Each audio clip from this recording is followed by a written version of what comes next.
A big business starts small. It's not just about ideas, it's about making ideas happen to do it. With these words, welcome you all to ABS Creations by your educationalist, Chandrakala. The true entrepreneur is a doer, not a dreamer. If you have not subscribed the channel, subscribe the channel and press the bell icon to receive the notification.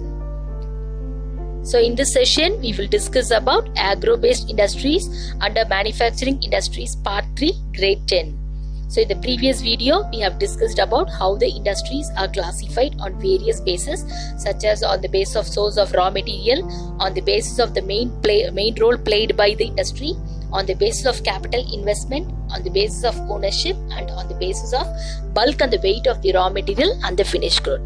So now in this session, we'll deal completely about the agro-based industries. So these agro-based industries are classified on the basis of source of raw materials used.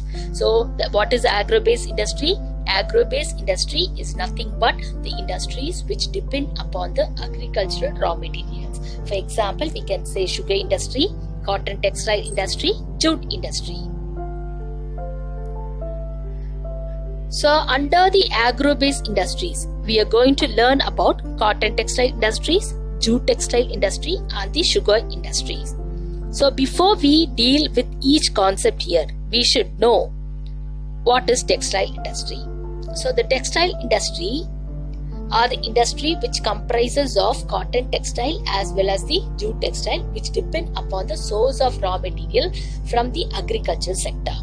So this textile industry, it occupies a unique position in the Indian economy. So how does it occupies a unique position in the Indian economy is that the reason may be many. So the reason is that it contributes 14% significantly to the industrial production. Apart from contributing its 14% towards the industrial production, it generates employment of about 35 million persons directly. It exports its products and earns a valuable foreign exchange of about 24.6%, which in turn it contributes 4% to the GDP of our nation. It is the only industry which is self-reliant and it is able to complete its value chain process, that is conversion of raw material into a valuable finished product. So because of all these reasons, we used to say that textile industry occupies a unique position in the Indian economy. So this may be asked for under 3-mark question also. Now we'll go with cotton textile industry. When we discuss about cotton textile industry, so this cotton textile industry is based on what raw material is? Indigenous raw material cotton. So there are certain processes which has been involved in cotton textile industry. So that is ginning, spinning, weaving and knitting. So after the cotton ball has been plucked from the cotton plant, it has to be processed into a pure cotton. So that is the seed have been removed from the cotton. So that is separation of the seed from the raw cotton. That process is known as ginning. After ginning process is completed, the pure cotton is converted into yarn, that is it is spinned. So that is what we say it as a spinning. When the thread has been spinned, automatically it has to be weaved and knitted to make it to a finished product. So these are the processes which is involved in the cotton textile industry. So raw material cotton is converted into yarn and the yarn is converted into a cloth or a garment. So the process involved in this cotton textile industries are ginning, that is separation of seed from the cotton, spinning, converting the raw cotton into a thread, weaving and knitting, it is the yarn is converted, weaved and knitted to make into a cloth or a garment. So this particular cotton textile industry, it contributes 14% of its industrial production and provides employment around 35 million persons, and it contributes towards the GDP of a nation, 4% it contributes. So when we go back to India, the history of India, what type of industry flourished well in India before the Britishers entered into our country? So it is the textile industry. the textile industry is one of the most important industry which has been flourished well before the colonial period. But after the colonial period, the textile industry faced a lot of challenges because they were not able to compete with the mill-made cloth from England. What is it, mill-made cloth? So that is the goods, that is the cloth has been manufactured with the help of machineries. So and it is very cheap when compared to the khadi clothes. What is khadi clothes? It is a hand spinning with the help of a technology, hand spinning and handloom weaving technologies. The Indian farmers, in the Indian weavers, they were used to spin and weave the clothes. So the khadi clothes are very expensive. In the ancient India, the cotton textiles were produced with the help of hand spinning and handloom weaving techniques. So this is one of the most important traditional industry which has been manufacturing khadi clothes, which is very expensive. But after the Britishers entered into India, what is that? So a lot of competition was faced by the textile industry of India, and they were not able to compete with the mill-made clothes from England. So, but in 18th century only, the power looms came into existence in India. So, after the establishment of power looms here, the first successful textile mill was being established in the region of Mumbai, that is in the state of Maharashtra, in the year 1854. There may be a lot of reasons why the textile industries have been started or established in Mumbai in 1854. The major reason is that we can say port facilities are available. We can say port facilities are available for the export of finished goods. Port facilities, that is Mumbai is a port of Maharashtra, and also in the region of Gujarat, Kandla is a port of Gujarat, which is useful for exporting of finished goods. And apart from the port facilities here, it is well connected through railway links and the road links with cotton growing areas. And even moist climatic condition is suitable, which favors yarning. Then availability of capital goods, and even the cheap manpower. So this is one of the major reason, that is availability of raw material, market, transportation, which includes port facilities, roadways, railways linked with the areas of cotton growing, and even the humid moist climate. So this is the major reason why the cotton textile industries have been concentrated in the region of Maharashtra and the Gujarat, where the Gujarat and Maharashtra, where we can see more number of cotton growing areas, where we can see black soil, which is suitable for the cultivation of cotton. Another reason is that, this cotton textile industry, they have a close link with agriculture. And provides living to farmers.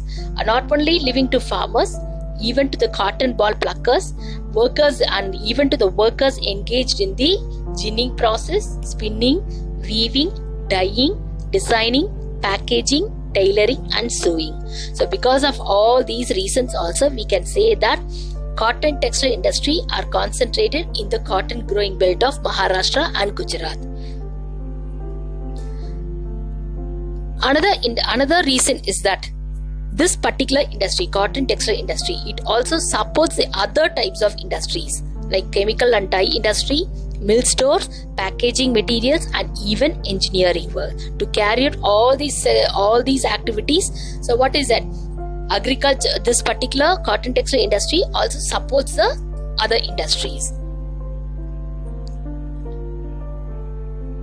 But even though we have seen the various reasons for the concentration of cotton textile industry in the cotton growing belt of Maharashtra and Gujarat, we can say that cotton textile industry have been decentralized. So for example, in the region of Maharashtra, Gujarat and Tamil Nadu.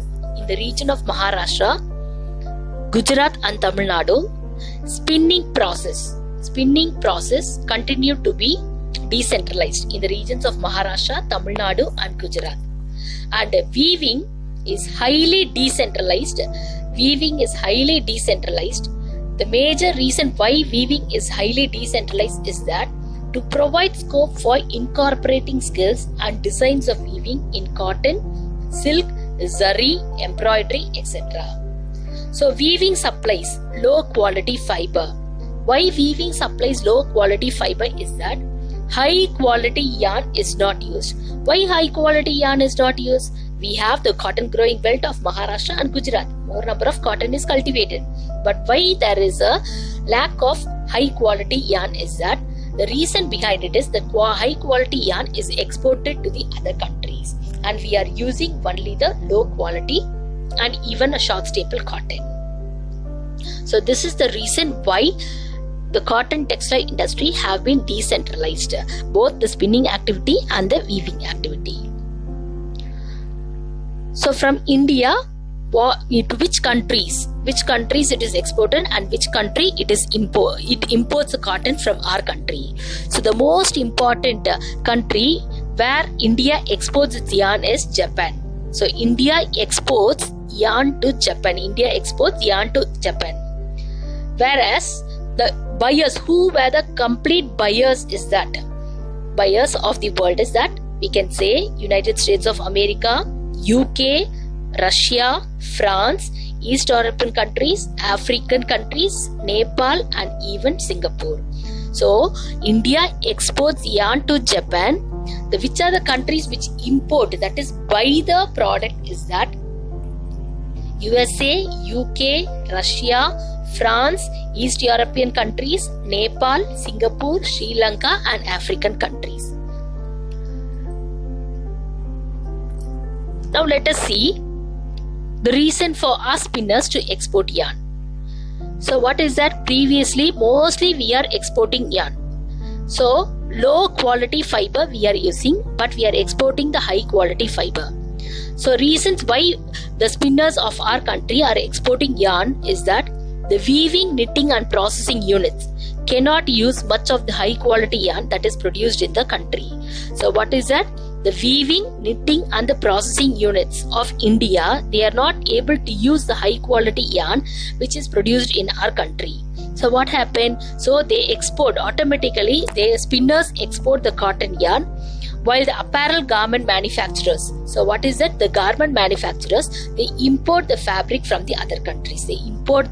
So we are exporting the yarn and we are importing the fabric towards a country. At the same reason, another reason may be that if weaving sector is improved, then yarn can be used in the country and garments can be export to the other countries and earn a valuable foreign exchange. So main reason is that the weaving, knitting and processing units which are available in our country, they are following the outdated machineries so that they cannot use the high quality yarn. At the same time, they are exporting the quality yarn to the other country and we are having only the low quality yarn. Because of this, we can see the challenges which are faced by the cotton textile industries. What are the challenges which is faced by the cotton textile industry is that lack of good quality of long staple cotton. There are 3 staple cotton. That is, staple is what? The length of the cotton. So mostly we are cultivating the short staple cotton and the medium staple cotton and we import the long staple cotton from the other countries. So here, what is that? The major problem which the cotton textile industry faces is that lack of good quality of long staple cotton. And there is no power supply, irregular power supply. So there is an irregular power supply, that is erratic power supply.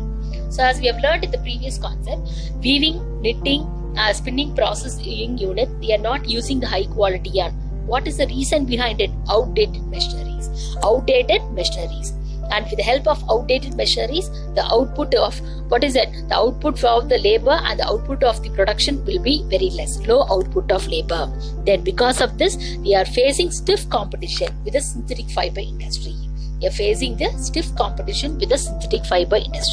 So these are the challenges which are faced by the cotton textile industries. Lack of good quality of long staple cotton, erratic power supply, outdated machineries, low output of labor, stiff competition with the synthetic fiber industries. Next, we'll move on to the jute textile industry. So jute textile industry is also one of the most important industry in India. So it has played a very important role in the economy of the country. Even this particular industry also provides sizable employment in the agricultural and the industrial sectors. And here 4 million farmers are engaged in the cultivation of jute. So India tops in the production of raw jute and the jute goods. India tops in the production of raw jute and jute goods, and second in the export of jute goods, next to Bangladesh. So when we talk about the jute textile industry, the raw material used for jute textile industry is jute. So as we know that India stands second place as an exporter after Bangladesh. India stands second place as an exporter after Bangladesh. So according to the year 2010 to 2011, in India, around 80 jute mills are found in India. So how many mills are there in India? Jute mills? 80 jute mills are seen in India. When does the first jute textile mill established in India is that? It has been established in the year 1859. It has been established in the year 1859 at Risra near Kolkata. So most of the jute industries, nearly 90% of the jute industries in India are located in West Bengal, mainly along the Hooghly River. Mainly along which river here? Mainly along the Hooghly River. So what is the reason for more number of jute industry which is located along the Hooghly Basin or Hooghly River? The reason may be proximity of the jute growing areas, proximity of the jute producing areas. As Hooghly Basin is a river area, there is an inexpensive water transport. Apart from the inexpensive water transport, we have a good network of roadways, railways, and even the waterways to facilitate movement of raw materials to the mills. So here, inexpensive water transport, good network of transportation which includes roadways, railways, and even waterways to facilitate the movement of raw material to the mills. Apart from this, abundant water for processing raw material. Here a process. What is the processing? Retting is a process involved in jute textile industry. What is retting is that removal of the stock from the fiber. We used to say it as retting. Then apart from that, we have cheap labor available from West Bengal, adjoining states of Bihar, Odisha, and Uttar Pradesh. Then the urban center Kolkata. What does it provide? Means it provides banking facility, insurance services, and even the port facilities for exporting of jute goods to the other countries. Because of all these reasons, all these factors, we can see more number of industries, jute textiles. That is 90% of the jute industries are located in West Bengal, mainly along the Hooghly River. So what is the first reason? Proximity of the jute producing area, inexpensive water transport, good network of roadways, railways, waterways which facilitates the movement of raw material to the mills, abundant water for processing raw material. That is what is processing here? Retting process.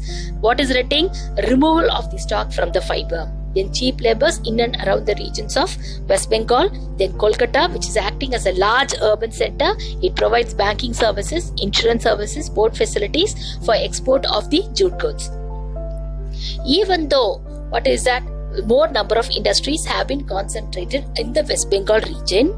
So, jute industry also faces a lot of challenges or problems. What are the problems faced by the jute industry? That is mainly the problem is that stiff competition from the synthetic substitutes in the international market. Stiff competition from the synthetic substitutes.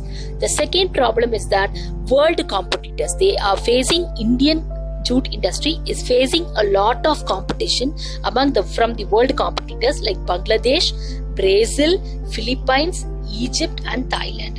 Then whatever the products which is produced or manufactured in jute industry in India, it has to be diversified.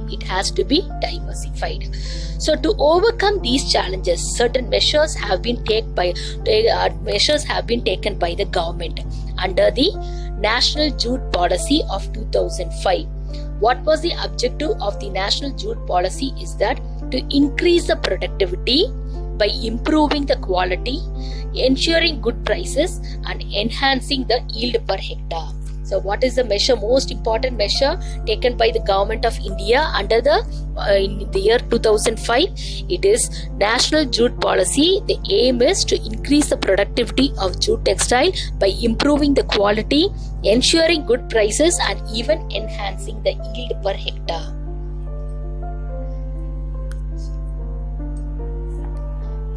So now we'll move on to the sugar industry. So when we discuss about the sugar industry, so what is the major raw material required for the sugar industry is that sugarcane.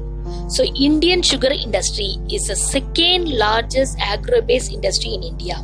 Indian sugar industry is the second largest agro-based industry in India. So here sugar industries, the reason is the sugar industry has to be located near the areas of cultivation.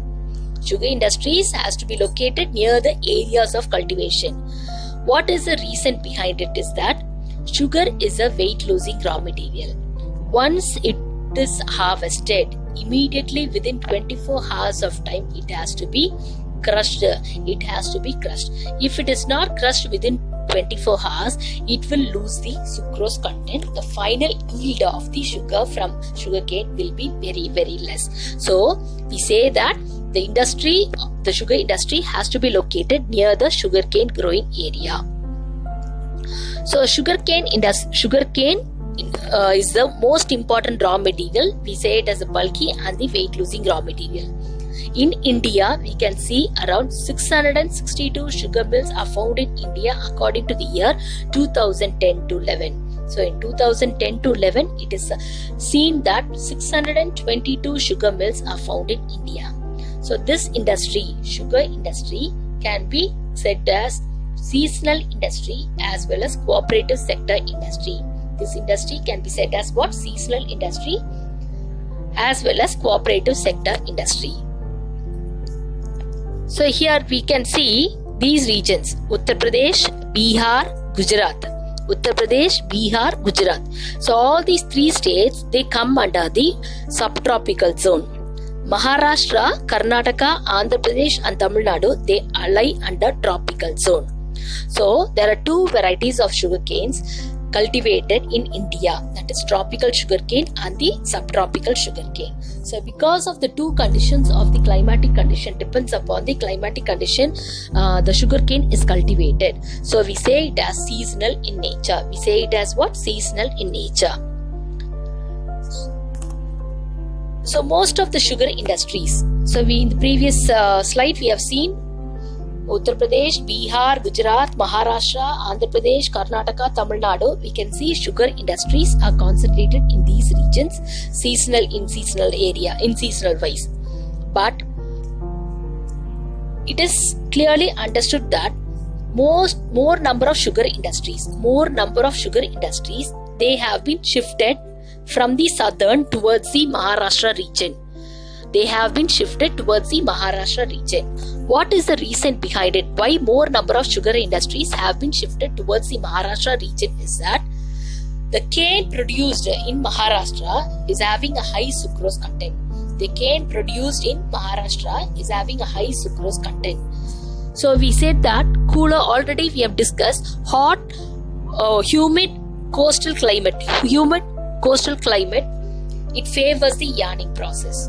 And also the cooler climate ensures a longer crushing season. At the same time, the cooperatives are more successful in the state. So more number of sugar industries have been shifted towards Maharashtra region. The reason is that the cane produced here has high sucrose content. The cooler climate ensures a long crushing season, and the cooperatives, they are more successful in this particular state in establishing the sugar industries. But even though they are successful, what happened? Sugar industry also faces a lot of challenges. So that is the most important challenge is the seasonal nature of the industry. Here, old and inefficient methods of production, that is outdated machineries. They are not using the modern methodology, they are using the outdated machineries and outdated processing of sugar. Then transport delay in reaching cane to the factories. When transport delay takes place, automatically the sucrose content will lose its content. The sucrose content will be reduced in the sugar cane. Then the need to maximize the use of bagasse. So the bagasse is the left out of the sugar cane. That is what we say when it is crushed. The left out waste is called as a bagasse. So we have to maximize the use of the bagasse. That bagasse can be used in the paper industry. So these are the challenges which are faced by the sugar industry. So when we say about the sugar industry, Uttar Pradesh and Bihar alone account for 70% of the sugar production. Uttar Pradesh and Bihar alone, they account for 70% of the sugar production. So this particular belt of Uttar Pradesh and Bihar, the sugar belt of Uttar Pradesh and Bihar, we used to say it as the sugar bowl of the India. Sugar bowl of India. Why Uttar Pradesh and Bihar they were called a sugar bowl of India is that this sugar belt, that is Uttar Pradesh and Bihar, they account for 70% of the sugar production among the entire country of India.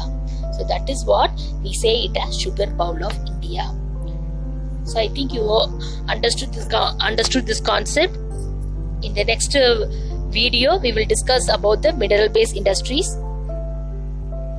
You can test yourself by reading these questions. Explain any 3 factors responsible for the location of cotton textile industry in Mumbai and Ahmedabad, that is Maharashtra and Gujarat. What are the 3 main reasons for shifting of sugar mills to Maharashtra in recent years? Why was the cotton textile industry concentrating the cotton growing belt in the earlier years? Explain the factors responsible for the localization of jute textile mills, mainly on the banks of River Hooghly. What challenges are faced by the textile industry in India? Mention the main objectives of National Jute Policy of 2005. If you like this video, you can like it, share it, and you can comment it. Thank you.